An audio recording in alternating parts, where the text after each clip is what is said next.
Tonight on NAIT NewsWatch. Edibles are now legal in Canada and will be hitting shelves soon. In terms of the amount of time it's going to take for the producers to produce and go down the supply chain and actually get it in the store, we're anticipating the products will likely not be here till January of next year. A women's group hosted an event to discuss this upcoming election. Many of the topics that we felt should be election issues that disproportionately affected women more than men were being discussed in this election. And the young climate activist Greta Thunberg comes to Edmonton. You say you love your children above all else, and yet you're stealing their future in front of their very eyes. NewsWatch starts now. Good evening. Cannabis users in Canada will now be able to legally consume THC and CBD in the form of edibles. Edible cannabis products were legalized yesterday on the anniversary of cannabis legalization across the country. Spencer Short joins us live from the South Lobby with more on that story. Thanks, guys. While marijuana has been legal in Canada for a year now, there still is a bunch of stigma surrounding it. Safety is still a major concern, but this new method of consumption is hoping to alleviate some of that stigma and make things a little bit less smelly.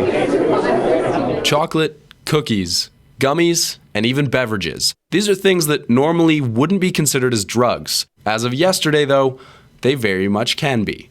Unfortunately for cannabis users that have been highly anticipating the legalization of edibles, we probably won't be seeing them on dispensary shelves for quite some time. In terms of the amount of time it's going to take for the producers to produce and go down the supply chain and actually get it in the store, we're anticipating the products will likely not be here till January of next year. Although most dispensaries won't be seeing edible cannabis products until the new year, there are still major safety concerns surrounding their consumption.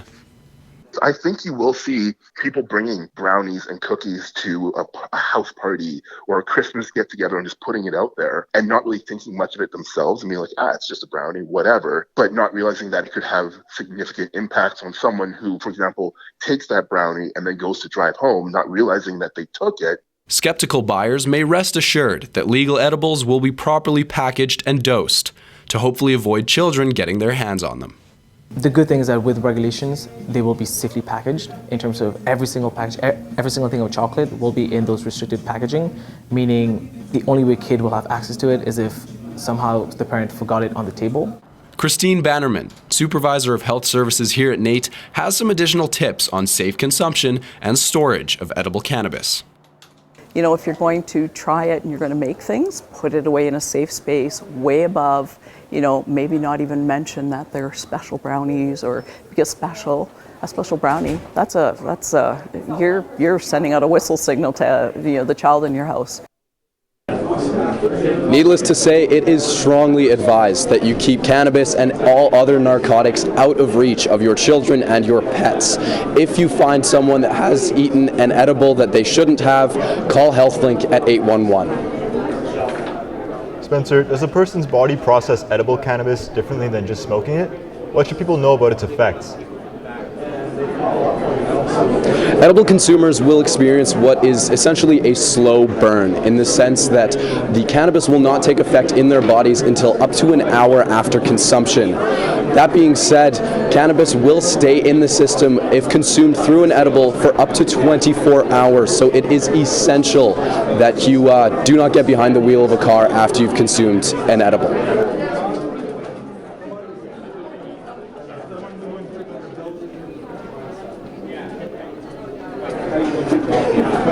Overall, most users of edibles that have consumed them in the past will continue to do so irregardless of legalization, and 11% of Canadians admitted in a recent survey that they already consumed edibles even before legalization. 13% of Canadians have said that they will continue or start to consume edibles now that they are legalized. That's only an increase by about 2%, which doesn't really increase a lot of business in dispensaries. However, businesses will be coming to dispensaries like chocolatiers from Calgary and Edmonton wanting to add cannabis products to their repertoire.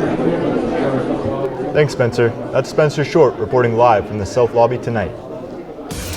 You're watching NAIT NewsWatch, the next generation of news. With the federal election only a few days away, some Canadians are still undecided on who they want to vote for. And a community of women is creating a dialogue where women can discuss party platforms. Our reporter Elliot Knopp has more on the event.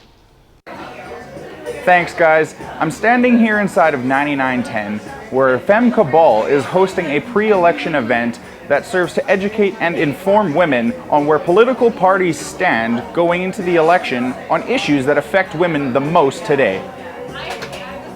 The event, hosted by Femme Cabal, is helping undecided voters better understand where each political party stands on issues that affect women the most. We wanted to have this event because the founders of Femme Cabal ourselves were quite undecided about who we were going to vote for in this election. We figured if we were undecided, a bunch of other people were probably undecided. And then upon further investigation, we realized many of the topics that we felt should be election issues that disproportionately affected women more than men were being discussed in this election. A female panel of experts spoke on issues such as women's reproductive rights, climate change, and female representation in office. After each panelist had taken the stand, they went table to table to discuss their area of expertise in greater detail and allow individuals to ask any questions they might still have. Event co-organizer Salma Qaida says that female voters can create a change in our system. If we are 51% of the population, our representation in decision-making rooms is poor at best. So how do we get us to sign up for a system that was never designed for us, was never created for us, we were never part of the conversation in terms of the system? How do we get us to sign on so that we can change the system? If our names are not on the ballot box, the only thing we can do is vote. So I hope that at the end of the day, people were able to either find a few things that maybe they can align with their personal value set that they can bring to the polls on the 21st when they're going to cast their ballots. Femme Cabal also hosts events throughout the year that aim to empower women and connect them with like-minded individuals.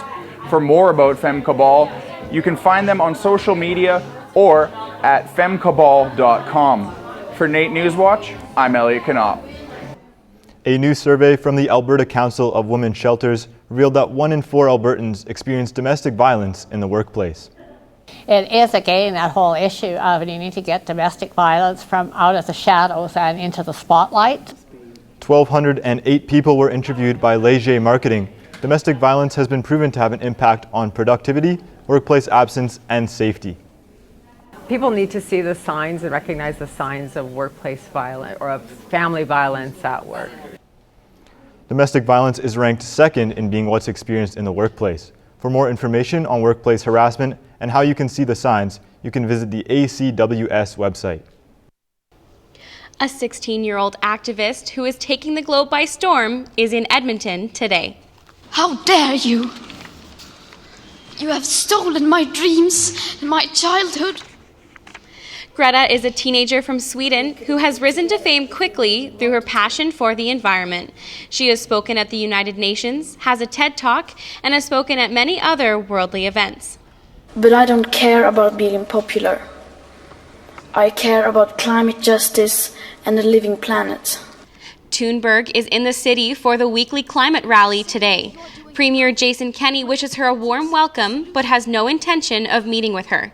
However, politicians from other parties may be present. As the United Conservative Party here in Alberta plans to balance the budget in 3 years, a report recommends a new funding model for post-secondary schools. Classrooms may go through some changes in the next few years. Across governmental departments, the McKinnon report had 26 recommendations. The Advanced Education section recommends a lift on the tuition freeze and a performance-based funding model. This would place requirements on schools to teach based on the skills needed in today's job market. I think that everybody who's in favor of public post-secondary education would agree that if you want to go and take a philosophy degree, it should be available to you. But it's probably not what industry is looking for. The recommendations aim to reduce the post-secondary dependence on provincial money and increase schools' reliance on tuition and revenue from services like residence and parking. The official budget will be announced on October 24th. International students received an email from NAIT this week announcing a tuition hike, taking many by surprise. They've been increasing this tuition since every 2 years on that, but this year it was a high heart attack for everyone because it just increased within a year. Returning international students will also be affected by the increase. One student says the hike will be taking away from the time he spends away from school. We would like to have more time to enjoy, to go out, but we can't because, we have to work. There's no other way. The 10% increase in tuition will be effective in July 2020. NAIT encourages international students to use the free financial advisory services to plan for the duration of their studies. NAIT's open house kicks off today, bringing thousands of prospective students to check out all that NAIT has to offer. Over 100 displays are set up around campus, giving visitors a chance to get an idea of what each program would be like. Chris Womack, the manager of student recruitment at NAIT, says the booths are something he, as an organizer, is proud of. I'm consistently amazed at all of the different types of programs we have and all the different expertise that we have on campus. So seeing all of that come together and students being able to experience that is just an amazing thing. NAIT's open house will be open today and tomorrow until 3 p.m. Free parking will be available all day in the A and B parkades. Coming up after the break, we get to meet a great grad. And hear more about his journey from this exact studio to where he is today. Matter of fact, I've always been involved in horse racing in some form. My name is Josh Hui. Today I am here at Sergey's Saber Club to learn more about fencing. Also coming up in sports, I've got Ooks highlights. I tell you a little bit more about the new men's volleyball head coach. Now, in the meantime, has anyone seen the six-fingered man? I need to have a quick conversation with him, with my saber. We've been lucky this week with temperatures ranging in the mid-teens. Although it will get colder, there won't be any cold snaps for a while, so you're good on that lighter Halloween costume. All that and more coming up in weather. So, the UK has just instituted the toughest ban on ivory trade Europe has ever seen. For this exciting button push. It's 1:59. My ears are bleeding.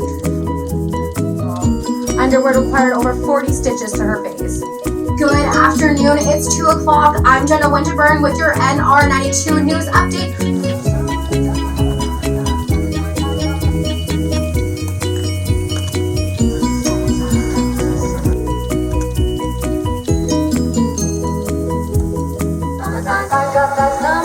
You're listening to NR92.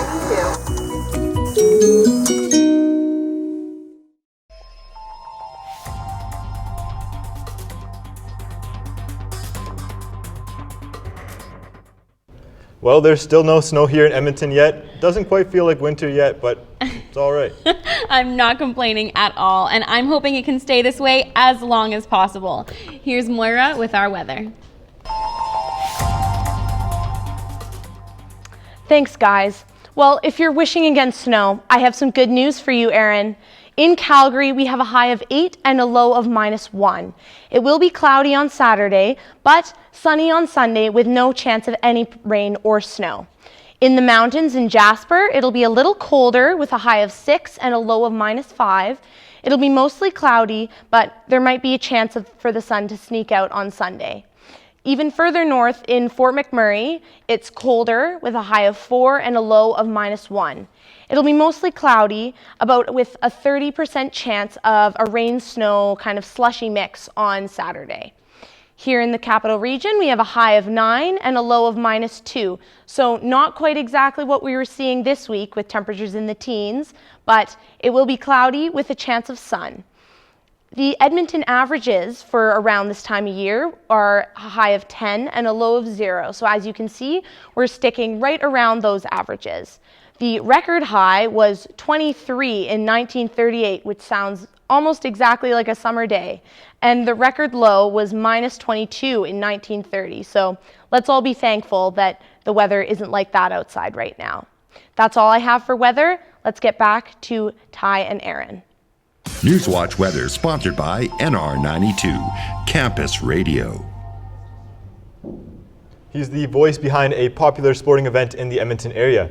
Ken G is the man behind the mic at Century Mile Racetrack. Yeah, and his journey started 30 years ago right here in our NewsWatch studio. And our Katrina Fernandez takes a look at this NAIT grad and how he's using his voice to fuel his passion.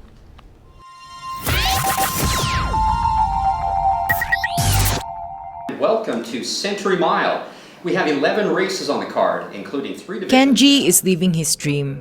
Being the voice behind the racetrack has been something that he wanted to do since he was a young boy. As a matter of fact, I've always been involved in horse racing in some form. My dad brought me to the track when I was 4 years old. I became a race fan instantly. Have been following racing for a long time, for decades actually. I've had a chance to own horses, be a fan, go travel around to see races and my horses run. And he attended the radio and television program at NAIT and graduated in 1988. He loves telling stories and spent years as a radio broadcaster. You get assigned a beat, like you're either doing court stories or crime or something. After working in the media industry, he took a break and managed his own company. Now, he's back on the mic to continue something he loves to do. He was able to get his dream job as a horse racetrack announcer. this is a dream job for me, so I love it. It's a lot of fun. It's not like work for me. A former colleague, Chris Durham, says that the racetrack is the perfect fit for G. He's been old school, and I think that's what they want to hear. I think they want to hear when they're listening to somebody call a race, someone with that old school voice. And yeah, he's in the final stretch, so to speak, of his career, and I think it's been a good choice. You can catch Kenji announcing and watch exciting horse races Fridays and Sundays here at Century Mile by Edmonton Airport. From NAIT NewsWatch, Katrina Fernandez. The NAIT Ooks women's hockey team dropped the puck for the first time this season.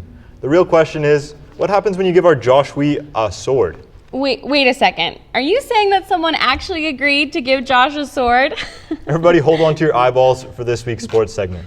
Thanks, guys. They say revenge is best served up cold. And home ice for the NAIT Ooks women's hockey team served up a payback opportunity. The team opened up its season Friday night in a rematch of the last ACAC finals against the MacEwan Griffins. Fans are bringing the energy early as the Ooks jump out to a quick start. Already up 2-1 on the power play, Megan LeBlanc slides the puck cross ice, and it's one-timed home by Brittany Savard to put the home team up by 2. Before the end of the first, Chantel Ricker roofs it over the blocker of Caitlin Slater. 3-2 Ooks after 1. Ricker wasn't done though. In the second, she takes the drop pass and fires it top shelf to tie this one at 3. Moments later, Morgan Casson comes out of the corner and pops the water bottle to give the Griffins the lead, then takes out her own teammate during the celebration. MacEwan would score 2 more goals in the period to lead 6-3 after 40 minutes. Ooks and fans alike are stunned. In the third, NAIT has a new goaltender in net, first-year player Olivia Davis. Looking to build some momentum on an early power play, the Ooks display some nice puck movement, which ends with Cassidy Chandro scoring her first ACAC goal. The comeback wouldn't last long though, as Shyla Kerwer displays some sweet hands, getting the puck upstairs. The Griffins would roll to a 10-5 victory. After the game, Megan LeBlanc says there are things to build on. When we get a couple goals and then they get a couple goals, like the momentum's like a roller coaster, and we just got to be okay with getting scored on and still keep playing and not let our hopes and momentum get down. The Ooks will look for their first home win tonight against Olds College. Brendan Jensen is known around the rink for stopping pucks. A lot of pucks. In his 5th and final year as an Ook, each save Jensen makes carries a bit more value. The Ooks goaltender has kicked off a season-long campaign called Jenner's Saves. For every save Jensen makes, $2 will be donated to the Brain Trauma Foundation. This issue hits close to home for Jensen as his best friend's father passed away earlier this year from a traumatic brain injury. It's just something that touched me, and I approached him with the idea this summer to honor his dad in that way, and they were thrilled with doing it, and all the proceeds will go in memory of him. Jensen estimates he will make around 500 saves this season, which would mean $1,000 going to charity. The campaign is on hold for right now as Jensen deals with a lower body injury. The NAIT men's volleyball team opened their season tonight with a new leader at the helm. I think Greg's bringing a whole new energy almost. Greg Goulash has been an assistant coach for 8 years under Doug Anton and will step in as interim head coach for the 2019-2020 season.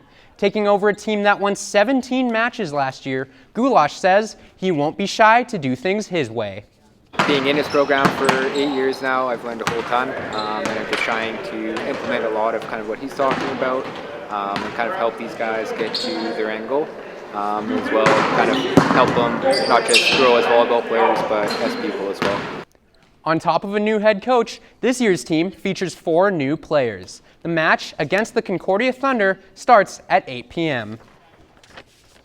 The Edmonton Huskies are hungry for a long playoff run towards a 6th CJFL championship. Their first chance to feed that hunger comes on Sunday.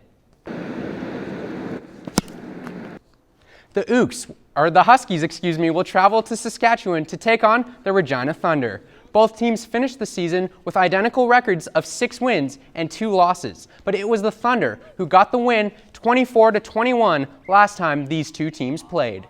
This time around, the Huskies are focused on limiting self-inflicted wounds. We're stressing ball security. I think that's kind of a thing with every team every week is kind of take care of the ball. That's the name of the game. So we'll be working on that and focusing for that coming up against Regina. The Huskies turned the ball over 3 times against the Thunder in the regular season. They will look for a better result 1 p.m. on Sunday at Leibel Field. Ever since I saw The Princess Bride as a kid, I was captivated by Inigo Montoya, the fearless swordsman looking to exact revenge on the 6-fingered man who killed his father. Well, I'm no Prince Charming, but I can teach you a little bit about fencing in this week's End Zone Challenge.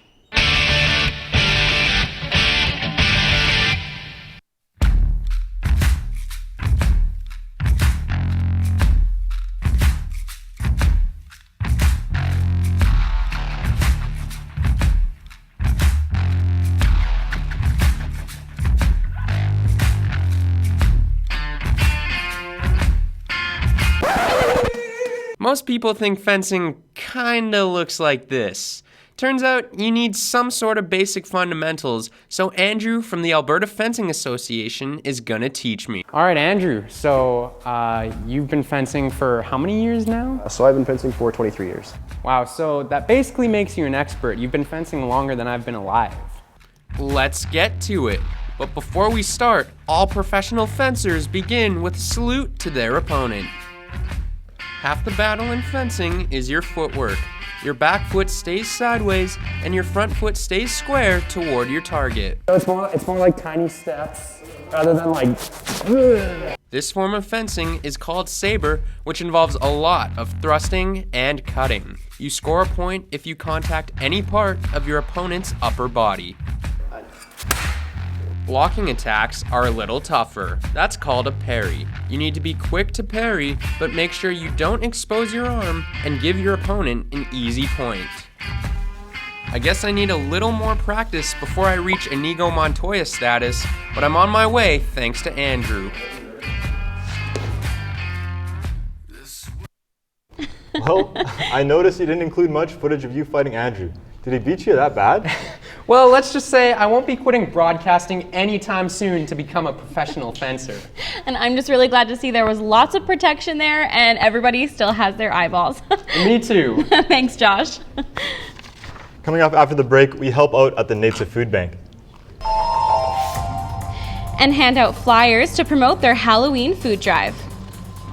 And just having these volunteers, it's so nice to see that we come together helping fellow NAIT students because the hampers are meant for NAIT students. So having NAIT students help NAIT students is just like beyond incredible. I'm at Fort Edmonton Park. It's pretty dark right now, and that's because we're taking a look at the dark horror experience that's happening here. We're going to have that and much more after the break in entertainment.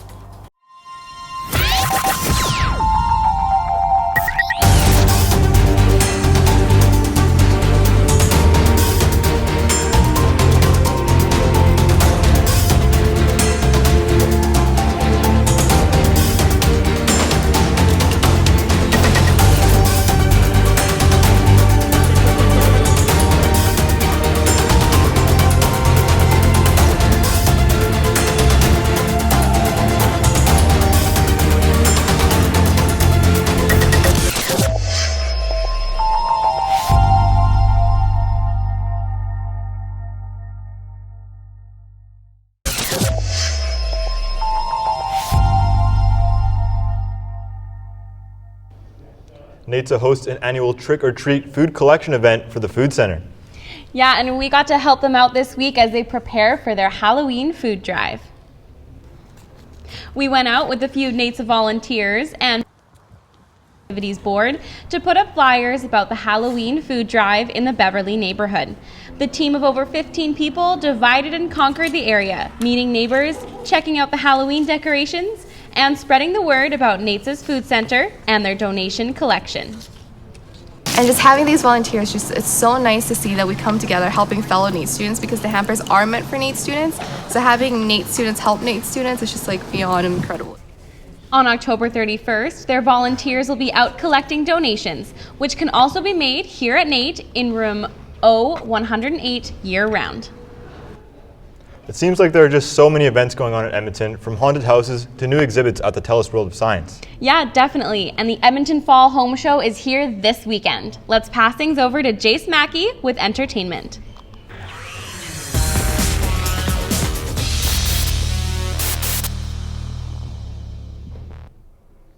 Thanks, guys. With fall in full swing and Halloween right around the corner, there are so many things to keep Edmontonians entertained. But first, some superheroes have been spotted around Edmonton, and I've heard they're here for a special event. Our Sarah McKinley has the story. I've got stones, I've got the Infinity Gauntlet, and I'll roll! Don Iveson welcomed Iron Man at City Hall yesterday morning to kick off an action-packed day as superheroes traveled across the city to promote the premiere of the new exhibition at the Telus World of Science. The Marvel Universe of Superheroes is an immersive exhibition showcasing the history of Marvel. Yeah, there's some rumor going around that there's some Infinity Stones or something somewhere, so they are looking around the city, seeing if they can find them, and making sure Edmonton is safe. Characters were seen at Kingsway Mall, Scotia Place, City Hall, and finally at the Telus World of Science for the public to take photos with.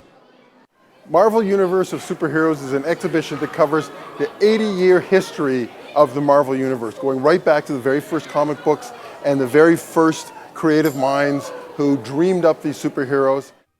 The exhibition has over 300 artifacts, props, and costumes on display, including multiple interactive features.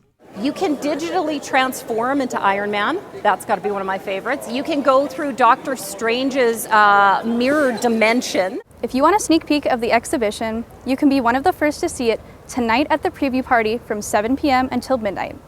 Saturday the 19th is the official opening of the exhibition, and it'll be around until February 2020.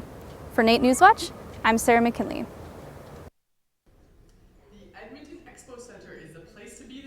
For people looking to improve their homes, as the Edmonton Fall Home Show opens today. I had the opportunity to visit the Expo Center yesterday while they were still setting up. The show will feature more than 200 exhibitors and home design experts from across North America. They will offer some tips on everything from home renovations to home decorating. So here at the Edmonton Fall Home Show, we're working on the main cooking stage. So that's where you're going to see all the talented chefs and fun people talking about food and wine and all fun things on the stage. Vendors will also be there selling products for homeowners. The event runs until Sunday. Tickets are $12 at the door, and if you buy your tickets online, you'll save $2. A familiar winter attraction will be making a return to Horlock Park. It was announced this week that an ice castle will be built again in the River City. The castle is made by hand each year using only water. No design plans have been released yet, but organizers are hoping to have the castle open in January, depending on the weather. This will be the 5th year that the attraction is built in Edmonton. A scary event is making its return to Fort Edmonton Park. It's never been about world hunger. The dark Halloween scare event is open now at Fort Edmonton Park. Visitors have access to 3 haunted houses, scare zones, and other entertainment. Organizers say the event is intended for older teens and adults. There's also a scary surprise planned for when guests walk through the gates. There's going to be a lot for people to take in this year. As you first walk in through the train station, there is, you're going to be a little bit taken aback right off the back, but there's some really great stuff, great lighting and great effects.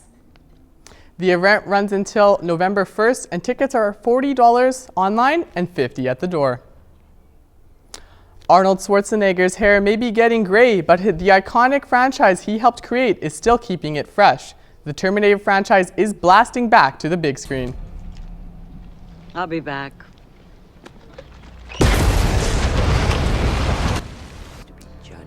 Terminator Dark Fate opens in theaters at the end of the month. It's a direct sequel to the original 2 Terminator films and is set 27 years after the events of Terminator 2 Judgment Day.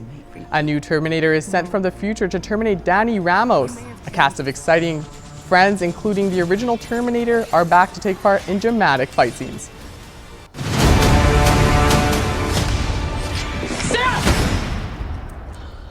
I can see you're very upset.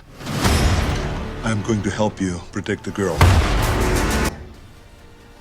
The most recent Terminator film made almost $30 million on its opening weekend. Terminator Dark Fate is expected to beat that and make around $40 million on its first weekend.